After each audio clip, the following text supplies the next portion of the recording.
नमस्कार, मैं डॉक्टर शैलेंद्र कुमार गोयल, मूत्र रोग विशेषज्ञ, सेक्स रोग विशेषज्ञ और किडनी ट्रांसप्लांट और रोबोटिक सर्जन हूँ और इस क्षेत्र में मेरा 20 साल का एक्सपीरियंस है। और आज मैं आपको पीई या प्रीमेच्योर इजैकुलेशन या शीघ्र पतन, जिसको कॉमनली हम कहते हैं, उसके बारे में आपको जानकारी देना चाह रहा हूँ।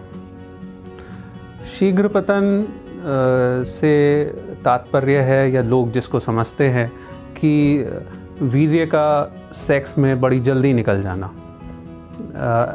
यदि हम साइंटिफिकली कहें तो जिनका सेक्स करने में अंदर डालने से पहले ही, योनि में अंदर डालने से पहले या डालने के कुछ ही सेकंड में, 10, 15, 20, 30 सेकंड में या कुछ स्ट्रोक्स लगाने में ही जिनका वीर्य निकल जाता है और लिंग का तनाव ख़त्म हो जाता है, उसको हम शीघ्र पतन या प्रीमेच्योर इजैकुलेशन कहते हैं। लेकिन हमारे पास आने वाले 90% लोगों में एक्चुअल बीमारी के मुकाबले शीघ्र पतन उन लोगों का वह होता है कि उनकी एक्सपेक्टेशन से कम जल्दी हो जाना।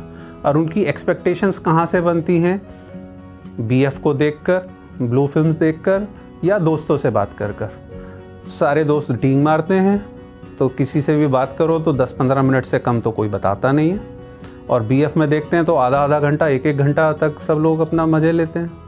तो हमारी एक्सपेक्टेशन जब आधा घंटा, 15 मिनट, 20 मिनट की होती है, तो जो नॉर्मल टाइम जो 1-2 मिनट का होता है या 2-3 मिनट का होता है, वो सबको अपना शीघ्र पतन लगता है।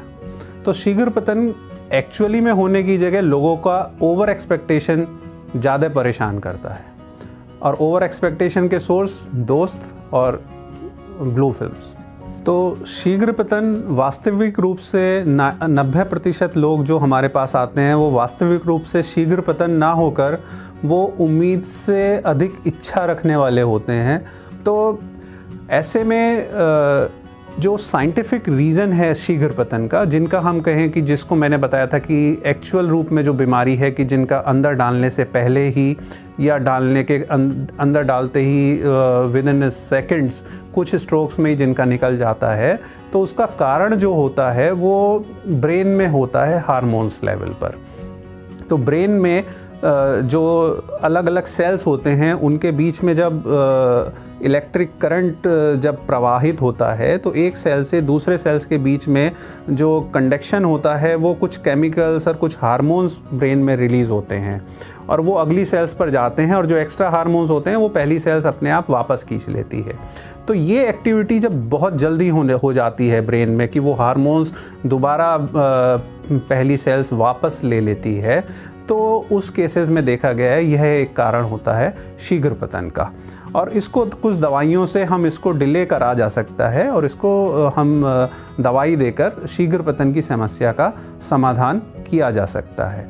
लेकिन एक कॉमन कारण, जैसे मैंने एक बताया कि अपने आप में उम्मीद से ज़्यादा इच्छा करना, जो कि हम बता रहे हैं कि ब्लू फिल्म और दोस्तों से बात करके जो इच्छा जागृत होती है और हम उम्मीद करते हैं कि 10-10 मिनट होगा, वैसा नहीं होता। लेकिन एक दूसरा कारण और इस समस्या का होता है कि हम सेक्स के बारे में प्रॉपर नॉलेज नहीं रखते हैं या यौन शिक्षा की कमी होती है। होता क्या है कि जब एक कपल में प्रीमेच्योर इजैकुलेशन को हम दूसरा एक और डेफिनेशन देते हैं कि हम अपने पार्टनर को, हमारी जो फीमेल पार्टनर है, हम उसको सेटिस्फाई ना कर पाएँ। तो हमें लगता है कि हम तो उत्खलित हो गए, हमारा वीर्य निकल गया, लेकिन हमारा पार्टनर को सेटिस्फेक्शन नहीं मिला, उसको ऑर्गाज़म नहीं आया या उसका चरम सीमा उसको नहीं प्राप्त हुई, तो वो अनसेटिस्फाइड है, या तो हमारा प्रीमेच्योर इजैकुलेशन है। ट्रीटमेंट जो होता है, जिनको शुरू से ही प्रॉब्लम है, तो ऐसे में कुछ हम दवाइयाँ देते हैं, कुछ जो ब्रेन के जो सिक्रीशंस, हार्मोन या केमिकल्स होते हैं, उनको वो बहुत देर तक रोके रहने में और टाइमिंग बढ़ाने में हेल्प करती हैं।